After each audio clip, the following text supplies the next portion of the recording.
All right, everybody, we are back with weekly Skype. Oh my gosh, is this number 12? I I think think it's so. oh. Yeah, I'm pretty sure this is 12. I don't know. There's a chance that this is 13, but I'm pretty sure it's not 11. And bottom line is we're here talking, so that counts, right? Exactly. Yes, it does. So we've got Jeremy here with Hello, us. The, hello. the infamous Jeremy Prees is with us Yay, Jeremy. Yep. to break it down for you guys today. And he is actually, one of our official coaches here on EP Life Fit, and we figured it was time we introduced him to you. So, Jeremy, tell us about yourself. Well, to answer one of the questions I think Pam brought up, the reason, or if me and Chuck Norris were in a room together, she wanted to know what would happen. I just want to let Pam know that there's a reason Chuck Norris has never said my name. So that's all I wanted to get across real quick. There's also a reason why you've never been in the same room together. It might be like that Bruce Wayne and Batman thing. I don't know. We've never seen them in the same place, right? Maybe they're Exactly, the same person. exactly. Hence the That beard. is Hence the beard. hilarious. Fantastic. So what's your give us some of your background here, and even you can even give us a little bit of your personal story, provided it's not horribly boring, for God's sake. Go ahead. I'm 28. Born and raised in Oregon. I went to Utah for a couple years for grad school. I went to Portland State for my undergrad. During that time is when I found Jason's gym. I was taking a class with a girl who was kind of working part-time here. Um, and since then, I've always stayed in touch with Jason, and I moved to Utah for a little bit of grad school, and he gave me a call and was like, "Hey, we're growing. We could use you." And so I was like, "Bye, Utah." Nice. And so I've been working with Jason since July of last year. After getting my undergrad and a couple semesters of graduate school under my belt. So, and as far as for me, I started all this. I found I was passionate about it back in like 2005 when I made my own changes and that summer and decided, wow, I wanted other people to feel this way because I loved how it made me feel. And so obviously it was the typical like, low fat diet, bodybuilder style training because I didn't know any better. But as I educated myself and found other avenues and opportunities, I've definitely grown a whole bunch in the last few years. What are your focuses lately? What do you My think of the focuses lately is since I see the benefit of mobility and moving through a solid range of motion, is I'm probably going to start massage school in July or October, and then try and weave that into the exercise. So using like deep tissue massage or trigger point therapy, rolfing. I talked to John, and he gave me some ideas about Graston and art therapy. So. Using the massage school as a foundation to build off of and then bring into the gyms where I can help people improve their range of motion and then, work out better, work out more efficiently. Nice. Yeah. So I have a question for you, Jeremy. Yeah. How many people call you Jeremy Prius, and does it make you so angry that you just want to like throw them across the room? Uh, Usually my name is Jeremy or no. So. He's he is kind of like the Prius. He's silent and deadly. Yeah. Exactly. So just like the deadly Prius. We actually have to make Jeremy louder or else he accidentally kills people. So It's bad. just like the Prius. It's a bad habit. No. Yeah, we're running out of places to hide bodies. Mhm. Oh So, man. um, Jeremy, you posted a thread about what people should ask or what you should ask and what we should talk about. Mhm. And I guess you won't be asking us much today. You've got pretty much all the knowledge that I have and all the knowledge that I don't have about what Sarah has. You probably don't have either. Yeah. So we probably this will just be a general discussion amongst us, I imagine. Yep. But um, I kind of we one of the things we haven't touched on enough lately that I wanted to go into before and it was in that thread there was some stuff that Tracy brought up about recovery Mhm. and from exercise, especially endurance exercise and endurance activities, and how these things can be incorporated.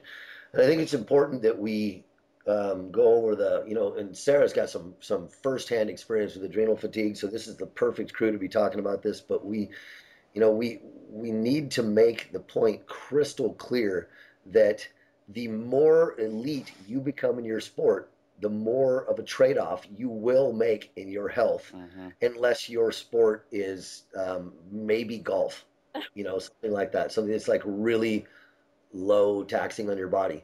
But virtually everything else, there is no real way to keep that continuum the same and say, I am now an absolute top level athlete in my sport, and I have given up none of my health to get there. That's just impossible. Yeah. So your thoughts? I completely agree. I think for the most part, people, I think, see some of these elite athletes and they get an idea that they train this hard so that they should train that hard. And I think one thing they don't realize is they've been going at it probably since high school, and their training age is probably, 10, 15, 20 years. So you get some of these newbies out there that are trying to, within the first couple months, push themselves really hard. Although I don't know if that's the case for Tracy or not, but it's just speaking in general. And then they just hit a wall because their body's not adapted to that. Yeah, and I think also, looking for a lot of people are constantly looking for balance in these things. Like, how can I still run marathons and find balance? I mean, there are a bunch of people in the paleo world. I think there's even a blog called Paleo Runner Girl.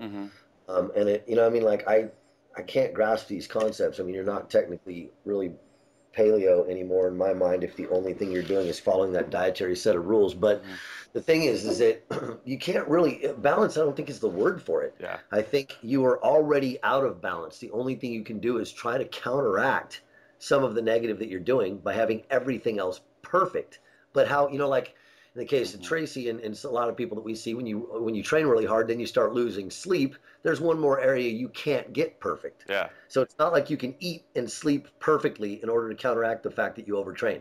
Because your overtraining starts to spill over into some of these other areas. Pretty soon you need more carbohydrates. You need to be carb loading. And then you're walking that fine line of, are you getting enough glycogen replenished, or are you just messing with your insulin sensitivity? So Sarah, why don't you tell us a little bit more about how you had to recover? I think everybody knows the story of you getting adrenal fatigue, but can you tell us about how you had to recover from that? What was the process? Man, it was definitely a process, and for me, it was a huge wake up call as far as like what Jeremy was talking about earlier, and the fact that the realization that I would never be an elite athlete, and the realization that I never wanted to be an elite athlete after that.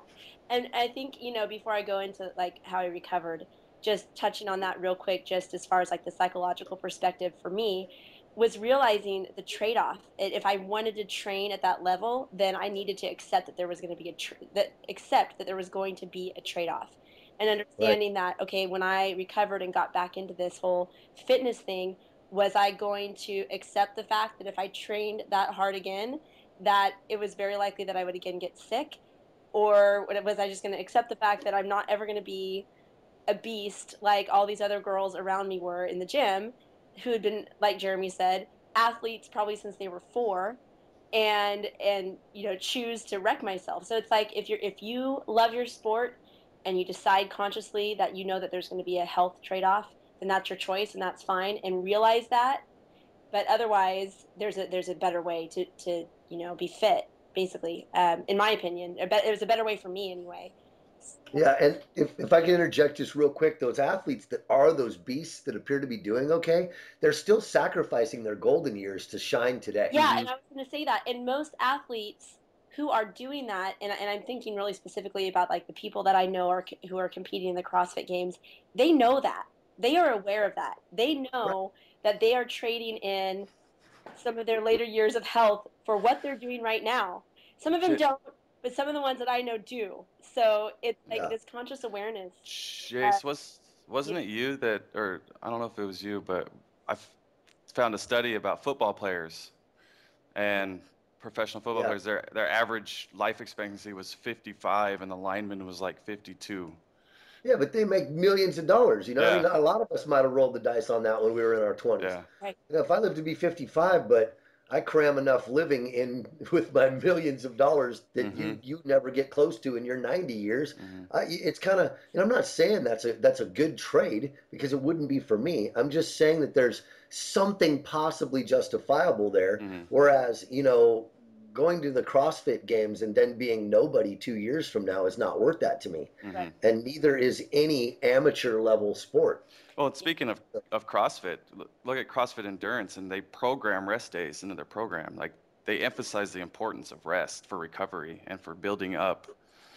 So, Yeah, right. Anyway, Sarah, Yeah. sorry. So Didn't mean to anyway, as far as recovering from adrenal fatigue for me, I didn't really have a choice.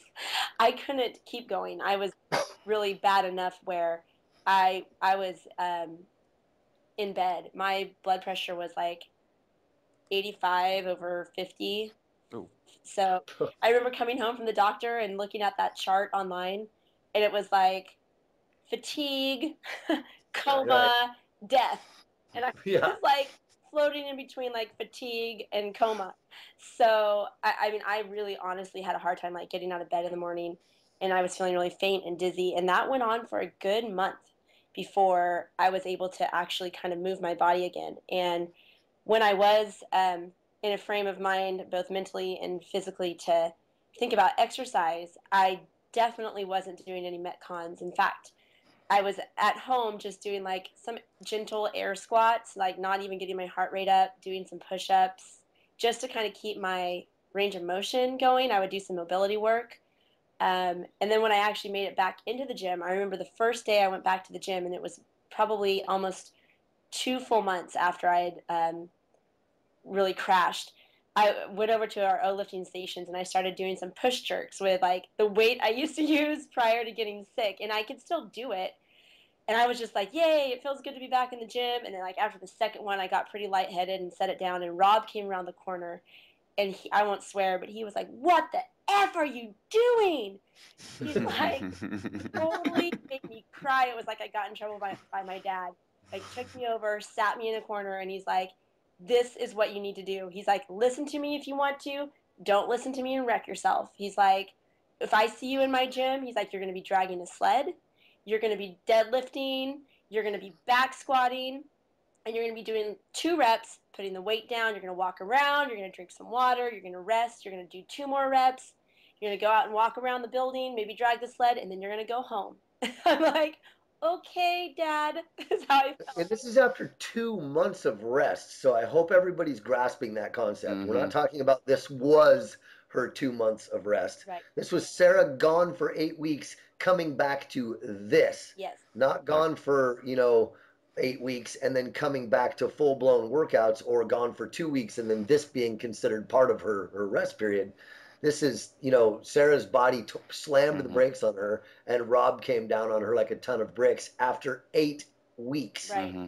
Exactly. And I will never forget that conversation I had with Rob. And he said a lot more than just, you know, how I should be working out. He really was just so adamantly clear that my health mattered. And it doesn't matter if I'm faster than the 25-year-old girl next to me in the gym. And it doesn't matter if I'll never compete at a, you know, CrossFit competition. And not that that was even really my goal before, but I'm very competitive, and I've got, you know, a fighter spirit. So, you know, in that environment, I really wanted to push myself hard. And it was exciting to see myself getting stronger and the gains that I was making, but I wasn't training smart. So it was definitely an eye-opening experience for me. And I had a lot of soul searching that I had to do during those few months that I was really sick. And I still do. I still have to be very conscious of just who I am and my abilities and what makes me the fittest person that I can be. And it's a lot to do with just being very, very nice to myself, very kind to my body, and aware of what smart training looks like versus almost like this selfish, for me, it was just like this weird, untangible approach to fitness that I had before getting really sick. So now I have different goals for sure. Let's dispel one more myth here about rest in general. Yes. Um, you I tend to take about one whole week, or maybe at least 5 days off in a row out of every month. I would say probably every 5 weeks at the most, Uh-huh. and it's just usually the way it works out. If it doesn't, I'll plan it that way. And I usually take about 3 weeks off in a row, someplace in every year. Now, when you took those 8 weeks off, Yes. did you turn into a blimp? No, I did not. Weird. Oh my God. Because normally somebody takes 3 days off and we're hearing about how they can hear themselves getting fatter. Oh, absolutely. It's like this is a ridiculous concept. When you came back, how long after those, how long did it take you to get back to your one rep maxes prior to leaving? How long did it take you to get all the way back up to those one rep maxes? Okay, you know what is so crazy is probably 6 months after I started working out again, I was Uh, actually stronger than I was before I left. And a lot of it was just because I was really focusing on, well, strength work, number one, lifting heavy. Before I was really just like hitting Metcon super hard and I was not lifting heavy weights like I should have been. So a year, 2 years actually after I was sick, I was unbelievably stronger than I was prior to getting adrenal fatigue. I don't feel like I really lost any of my like baseline strength at all, to be perfectly honest with you. The only thing that I noticed was a little bit weaker were my pull-ups, and then that came back like almost immediately. So Right. And to, I mean, to make that point, even like you're talking kind of long-term stuff, right, and just I'm going to call some people out here without saying any names, but there are a good deal of people on the forums and a good deal of people that we work with in our day-to-day lives that cannot even fathom thinking about 6 months from now. That's way too long. Weight Watchers took weight off of them in 2 weeks. right, So let's talk about it in a lot shorter period of time. When I take 3 weeks off from the gym, I am back to my one rep maxes that week. yeah. Like I come in the gym, my first 2 days are a little bit weak. My maybe 3 days, my hormonal milieu is back up overnight, and boom, I'm strong as an ox again. Jeremy, you feel the same way? Oh yeah, for sure. There's and I usually judge by based on how I feel because for the most part, if I take 4 or 5 days off, it's because I woke up that day and I'm like, nope, not working out today. I can just feel it. So that some has in the last 6 months has been a few times where I'm like 5 days later is the next time I'm in the gym. So, um, but I can't say that after taking 5 days off that I've ever felt weaker. Yeah, I mean, I think the assumption that's being made there is that exercise has tons to do with fat loss, and it just doesn't. Well, No, just so you guys that's the know, kitchen. well, and just to Yeah. say too, just for me right now, I took 2 weeks off from working out. And you can probably hear that my voice is still a little icky. And I've definitely been a little more stressed than usual with some extenuating circumstances in my life and some projects I have going on and stuff. And I went and worked out yesterday at the gym. Went and back squatted the same amount that I've been back squatting. I did 3 sets of 5 dead hang pull-ups. I could have done more and it was easy. Picked up 20-pound dumbbells and did a few thrusters, and I probably could have picked up 25 or 30s. And it was like nothing was different. And that was 2 weeks off from the gym, and nothing had changed. And that's me currently right now. So, yeah, just to reiterate that point. And no, I didn't blow up. I ate really healthy for those 2 weeks that I Hmm. took off, and and Yeah. Yeah, yeah, If I'm in a down period right now myself after my procedure last week, and I'm not, the way I'm feeling now, I feel great, but I'm not sure that I'm going to be able to work out anytime this week. So I could probably go a week and a half, maybe close to 2 weeks before I'm ever actually lifting some serious weight, just because I just don't want to push anything and make it and end up down for a long time. But I'm at the end of 2 weeks. They're not going to come, take my cape back from me. I'm still going to be a superhero. You know what I yeah, mean? Like and that goes I'm still going to get it back overnight. right. that goes back to the snapshot versus trend line. Exactly. Yeah, I love that. I love that concept. Every single time we look at any kind of data about ourselves, when we weigh ourselves, or if you're still doing that, if you're measuring yourself, whatever, we're looking at snapshots, and even just two or three of those snapshots in a row are still just a handful of snapshots. If we were talking about a scientific study, 3 data points don't make a study. You know what I mean? So if you measure yourself 3 times over a 6-week period, you still don't really have a study. Right. You know, but I know it's really difficult in this age of immediate results to get this concept through, that you're at least on a 1-year plan, just at least. So try to get your head around that. All right, should we move on, or you guys got any more you want to talk about this? That was an important subject. Yeah, no, I think we covered a lot of really good stuff. Yeah. Sure. Just making it a lifestyle. Yep. Yeah. Exactly. Yeah, exactly. This isn't a diet. Jeremy, what else you want to talk about? Body awareness outside of the gym.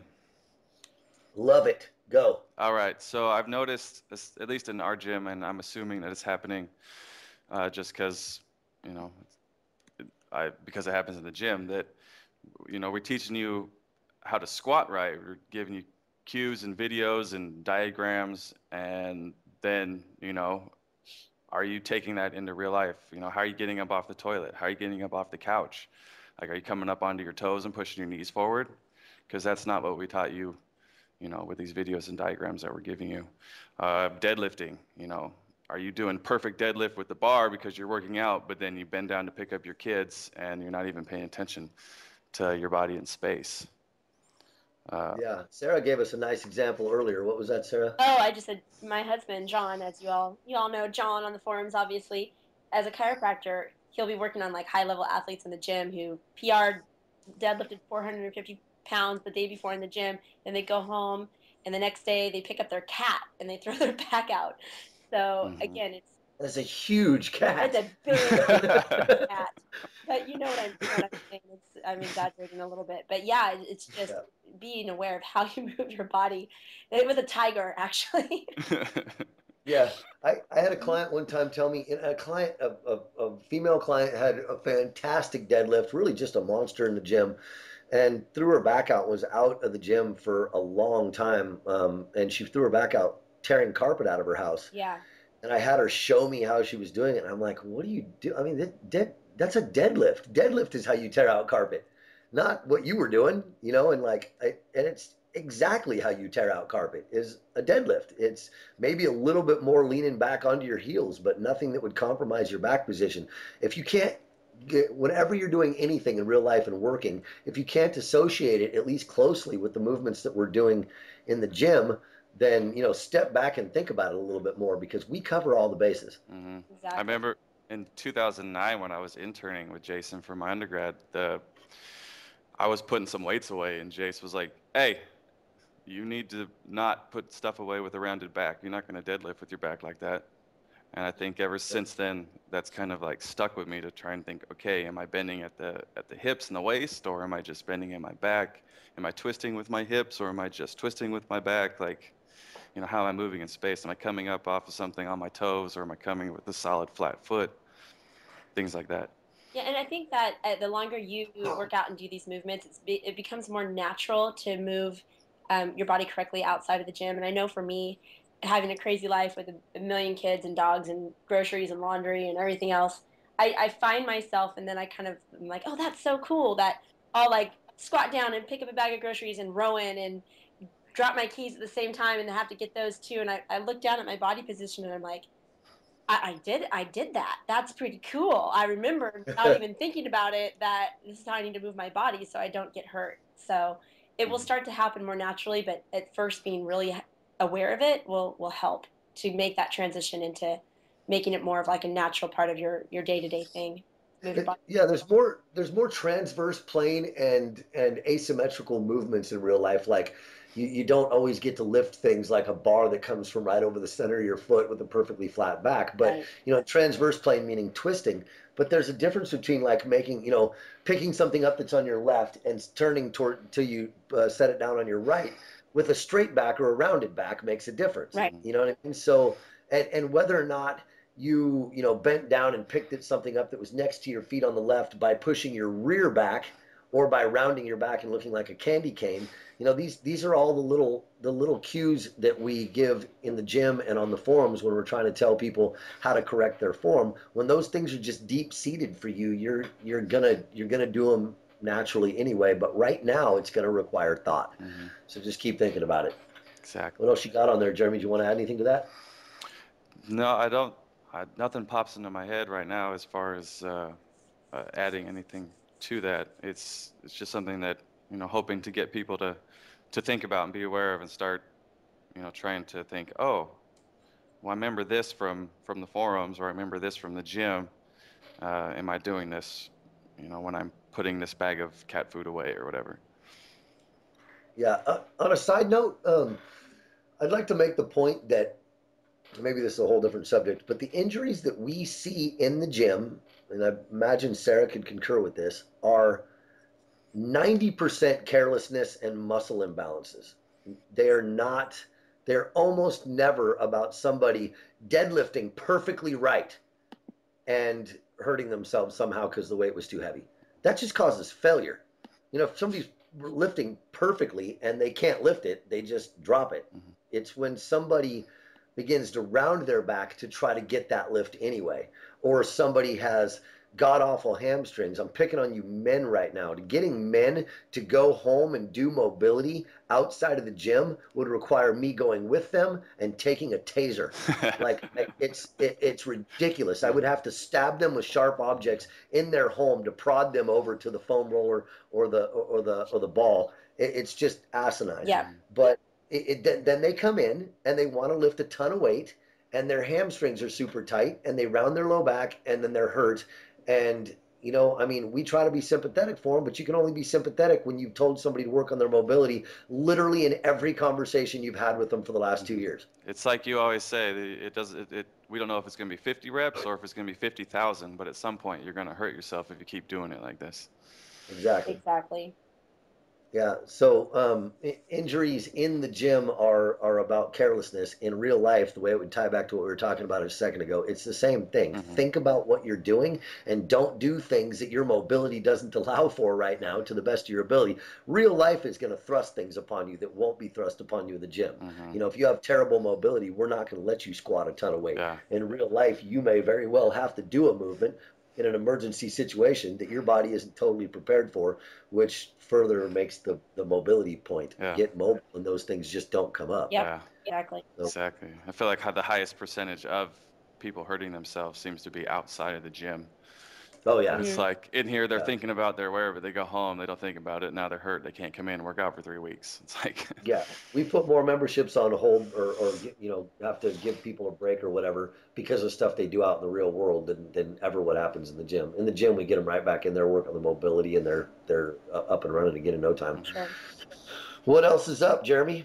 Uh, well, speaking of mobility, mobility Mobility. is Yeah. is What definitely, points have you think we've not made or that you want to reiterate this since this is your focus, this is a good place for us to just kind of turn this over to you. yeah, it's something you can do every day, and probably should do every day for a lot of people. And you can hit so many areas of the body, from the ankles to the neck, basically. We got plenty of videos on the forums, and we're also always there to answer any of the questions, but just to stay on top of it so that you can get into the movements well. It's if you're trying to get into a squat but your hips are tight, like that doesn't make squatting fun. Right. You know. Yeah. If strength is your big engine, mobility is your greased bearings. Exactly. Yeah. Uh-huh. Very true. Yeah. Yeah. You need if you just don't have if you are really strong and your mobility is crap, I we could just all get in a corner and start placing bets on when you get hurt because you're going to. It's not about whether or not you will. Oh yeah, I mean, I see big beastly dudes come into the gym who've been working out at other gyms, and maybe they can lift a lot of weight, but it's horrible because their mobility is so shot. And I am that mean trainer who makes them deadlift 95 pounds until their hamstrings are loose enough that they can get in the correct position because I'm not going to have someone blow their back out on my floor when I'm the one who's being the trainer. And I am the mean person who makes them press a 10-pound weight over their head until they can get full shoulder mobility.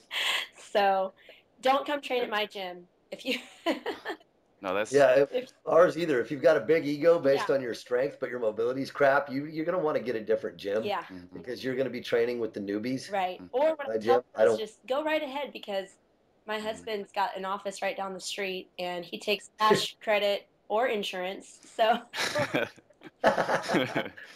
Awesome. yeah, Exactly. I can't tell you how many people I've had to say, take the weight down. That's too much. yeah, exactly. Yeah, and the men get frustrated. Hmm. Oh, you know what? There's another fun little point we need to make that we made a long time ago. Men pretend that the weight is much heavier. Women don't add the weight up on your bar. Yeah, You guys are you're mirror opposites of each other in that fashion. When we tell a woman how much is on her bar, sometimes it's like we walked over and turned up the gravity and she instantly can't lift it. like kryptonite. But Yeah, but if we tell a man, go deadlift that, it's 5,000 pounds, he'll snatch it. He'll throw it over his head. So don't. It's opposite perspectives there. Women don't add it up. Men pretend like it's a lot more, and that if you lift it, it puts more hair on your chest. But those are Yeah. the perspectives you need Yes. going into it. Yes. Men do too much, and women definitely don't challenge themselves to do as much as they're capable of. That's for sure. There's a couple other little things on this list here that of questions that I copied off of that thread that I'd just like to talk about real quick. Another one Tracy asked is, if you're working on leaning out, what is the best way to avoid muscle degeneration? Well, you eat a lot of protein. Make sure you got plenty of calories and you eat a lot of protein, but you're not, you want to be maybe in a slight caloric deficit, but nothing, severe. That'll take most of it. Especially if you're in a sport, you don't really want to be in too much of a deficit if you're in a sport, because then that's when you're going to be driving yourself down into a wall. Because you got to refuel yourself to participate in the sport. So I guess trying to Yeah, how do you kind of go from the physique to the feeling the sport and being incapable of doing your sport is yeah. is a fine line, I think. hmm She also asked, should you expect that you won't see a lot of improvement in strength if you're trying to lean out fast and you're pulling every trick you can, every healthy method in the paleo sphere, lower carb paleo, things like that, and you're probably, your strength probably isn't going to go through the roof unless you're a beginner. And if you're a beginner, your strength goes through the roof by accident. But muscle mass, putting on a lot of muscle mass, like for guys oftentimes make the mistake of trying to pick both those goals. I want to lose 30 pounds of fat and put on 20 pounds of muscle mass. That's tough to do together. Mhm. 30 pounds of fat loss and 10 pounds of muscle mass might happen again if you're a total beginner. But if you've been lifting for a long time and you decide you want to lean out, you need to assume that your muscle mass probably isn't going to go up while you lean out, not too much. You No, guys in agreement with that? Yep. com- completely. It's one of those things where if you want to have the good body composition and you want to add muscle, it's gonna take time. So you better have years of dedication for that. Right. In the beginning, we train you in a fashion to get you really strong because the weight loss oftentimes happens by accident, or the fat loss oftentimes happens by accident when the paleo diet is right, and the increased muscle mass just improves your thermogenics and your ability to lose that fat anyway. So it's part of us making you healthier. But again, I mean, we're looking at a long-term plan. I know a lot of you want to come here and want us to help you go from, completely out of health, standard American diet, yo-yo dieting for 20 years and, 30 or 40 pounds overweight to, super hot in 3 weeks because that's what you see on TV all the time and on Biggest Loser and stuff. But you're never going to convince us to do that for you. That's not what we sell here. I mean, if it happens to certain people by accident, understand that that's completely by accident, and it's usually people that aren't completely metabolically deranged by all the wacky stuff they already did to themselves. But in most cases, we're on a slower plan because what we you end up with, we want you to keep forever. Exactly. Right. Hmm. And I think people need to realize too is that it really does take hard work and dedication. It really, really does. And that's I'm gonna, quote Rob again because I just remember my own journey and how he was telling me, this isn't easy. You don't get anything worthwhile just by sitting around and hoping for it. So you have to be consistent and honest with yourself and dedicated, and then it's worth it. And otherwise, Yeah. it's not going to happen. So, you, You're becoming a new person. right, I mean, all the way around. If you are trying to do a diet and exercise plan, it's possible to make it, but a lot of people just don't because they, and I don't know why. I'm not a real spiritual person, but this almost seems to be like the Zen of health and nutrition and fitness. Is that when people, like Deb was talking about before, if paleo is your cross to bear, and you eat perfectly for your 21 days so you can eat every piece of crap food you can cram into your pie hole on the 22nd day, then you're just following a set of rules. Right. You haven't become this. You're not, absorbed in your inner being into what we're doing here. You know what I mean? Your head is not in this. You're just focused on that goal. That's it. Like, I just want that one goal. I'm not going to be paleo. Whatever it takes to get me to that goal is all that really matters. And I someday I'm going to figure out how to word this properly so we get it across to everybody. But these are the characteristics we see in the really super successful people. We see people that live this stuff because they love to live it, not do this stuff because they hate their bodies. Right. And I think too, it's just letting it become your life. And like we alluded to earlier, and we say all the time, it's not a diet. If you stop fighting it so much and just let it become who you are, it's so much easier to just be than to constantly have to be thinking about it, because that's added stress too. Yeah. How am I going to make it through this day? Well, I don't know. Just let it be your life. It just is. Either you want it or you don't. And that's the decision that folks have to make. And I know there's some blogs out there in the blogosphere of how, some people in the paleo community look this way and some people look that way. Some of them allude to the fact that maybe if people look leaner or fitter, that it's somehow easier for them. And maybe it is, maybe it isn't. I sure as hell know that I work hard every day. And it's definitely not something that, I mean, if I decided tomorrow to be like, yeah, I'm just going to, eat paleo pancakes every day and muffins for dessert, I'd probably not be healthy for. Hey, but that's paleo. Yeah, oh, It's yeah. still Oh, paleo. I yeah, mean, it you're fits right. the rules, right? But I think that. sorry, go ahead. That's it. Oh, I was just going to say that the back to the body awareness outside of the gym.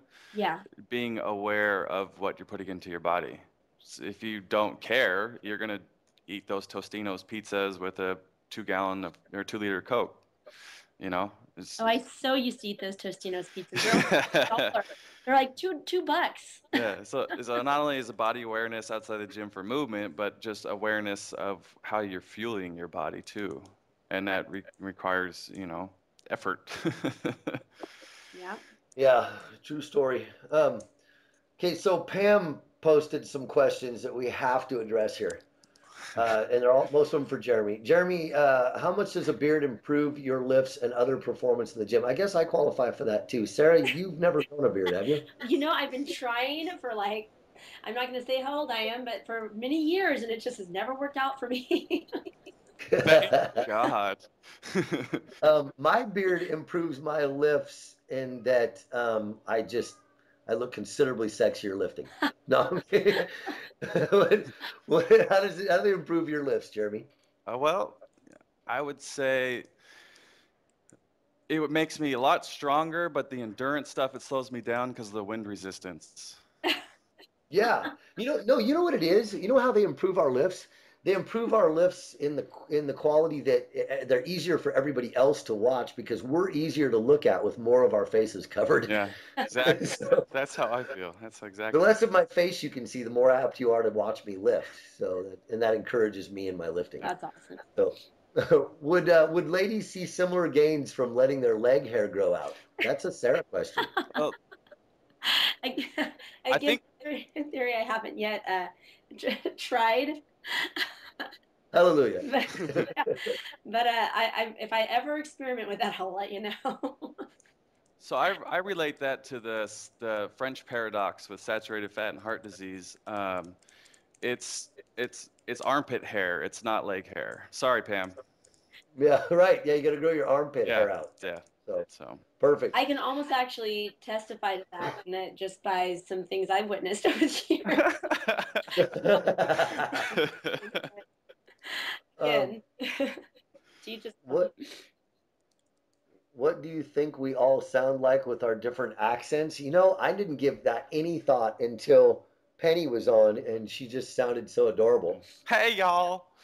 Yeah, No, I know that was adorable. Penny, you're super cute. totally. Um, yeah, but otherwise, I haven't given it any thought. Yeah, Uh, that's why I have the I Skype think, calls. yeah, right, yeah. So like, we'll just get you all on eventually and listen to how you all sound. I'm hoping we can get some people from our various countries on and get some serious accents. That'd be awesome. What can we ever see? Can we ever expect to see EP Life Fit branded red unitards like the one Jeremy wears when he works out? Okay, I added that last part. Jeremy doesn't wear one. We wouldn't let him work out when there was anybody in the gym if he did. Yeah, I'm in. Let's make them. Yep, We need some. they We need some swag. Let's start there. yes, unitard swag. Yeah, perfect. Yeah, we'll all look like And I can model it with my beard. you could, right? I'm Perfect. opting out. Yeah. Yeah. Yeah. We and we covered the Chuck Norris question. What is the strangest thing you all have eaten? What? I'll let you guys start.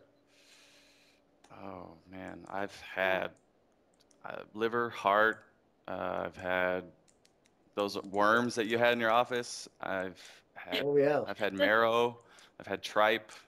I've had pork cheek. Um,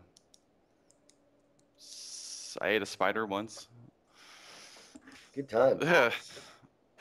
I think We cooked crickets in my home one time and documented it and took pictures and showed it to everybody at the gym. And my daughter Capri absolutely loved them. I think I've said it before in probably multiple places. There's no indigenous cultures with no insect consumption. So I have always been really kind of intrigued by that whole concept. And there was even a thread about this talking about it on the forums. I'm not even remotely grossed out by insect consumption at all. So we ordered some pretty interesting stuff from Thailand one time. Got some mole crickets and this kind of grub that I can't remember, but they were all like freeze dried and then cooked, and they were just kind of like the texture was like popcorn. I don't feel like it would have been like eating it in their cultures where it's actually in a dish. So I felt like I got kind of robbed, except on the crickets. But we overcooked the crickets a little bit, and they were a little bit crunchy. right. So Sarah, are you a very adventurous eater? You know, I like to think that I am, but I guess I just haven't had the opportunity to eat anything like really crazy far out. And I'll be honest with you, I'm not a big fan of like offal. So I'm trying to Yeah, figure out ways to like eating liver, me too. but I haven't quite gotten there yet. But I'll pretty much try anything you put in front of me. I mean, I've had some pretty funky seafood in my life. Like I've eaten stuff at sushi that I don't even really know what it is. Yeah, um, but I can't think of like one really cool thing that would gross you all out. I've had snails. I've had escargot. I mean, love it. yeah. So besides that, sorry, I can't. Well, let me think. I've had what do they call them? What's like the term for them that isn't like cow testicles? What are they called? Oh, Rocky Mountain oysters. Oysters? Yeah, Ah, nice. I have not had those. You haven't? I have not. And I'm not sure. I think I'm pretty good at not thinking about what I'm eating, but I don't think I could get that out of my head if I was eating Rocky Yeah, I Mountain I, will oysters. tell you, I did not know what they were until after I'd eaten them. Was years ago before I was actually even eating paleo, and I was in Texas for a business meeting and kind of Were they good? conned into it after a few margaritas. But yeah, Were they good? they were deep fried, and I mean, yeah, they were yummy. Yeah. my favorite show was or is Bizarre Foods, so I would definitely try that. I like that show too. My kids love that show. They get so into it. They're like, yeah, yeah. When stuff on that show makes him gag, you just need to cross it off the list. Exactly. Yeah. Like no, he was eating at one point. I remember he was eating some sort of like sea cucumber or sea slug or something like that, and he just like I just watched him not eat, hardly be able to even. Oh, it was pickled too, and it was like a Samoan dish or something like that, and he just really couldn't even hardly choke it down. I remember him spitting most of it out or pulling most of it out of his mouth or something, and that guy can eat anything. So Hmm. I can only imagine that must be like what you feed to people when you want them to give up state secrets. Seriously, I will say that Jaden, my 2-year-old, is probably the most adventurous eater in our family, and I've seen him eat fish eyeballs And Wow. what else? Serious That's business. crazy. He eats menudo with Don like every time we go out to our little Mexican place on Sunday. They'll eat menudo together. I can't stand stuff, honestly. Yeah. Crazy. Okay, well, I think we're probably just rambling now, and We I've are. everybody probably already turned this off like 15 minutes ago. So, I would have. seeing as how it's just us now, maybe Yeah. we should And call this quits. I got to teach at 10 a.m. So. Oh yeah, you got 8 minutes until you have a class to start. Yep. You probably got people piling up outside the Just a office couple.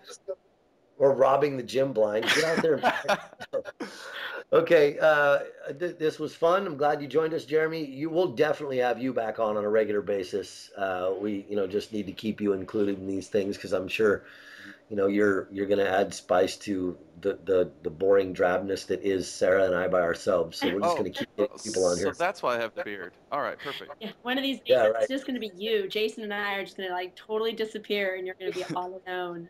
He'll Guys, still get more listeners. There'll still be more people tuning in. the walls are white. The walls are white.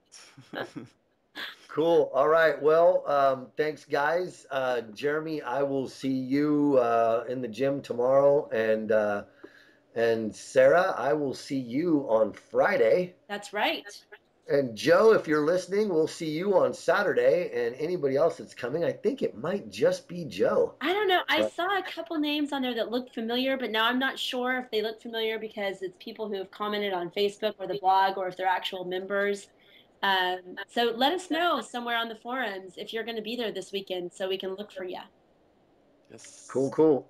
And as usual, put your questions in the comments here in the thread for this Skype call. If you have any more questions, anything else we didn't cover quite well for you, and or anything else you want to know from Jeremy. And thanks a lot, guys. This was fun. Very fun. Thanks, Jeremy, for joining us. Thank you. Thank you. All right, everybody. Talk to you later. See you later.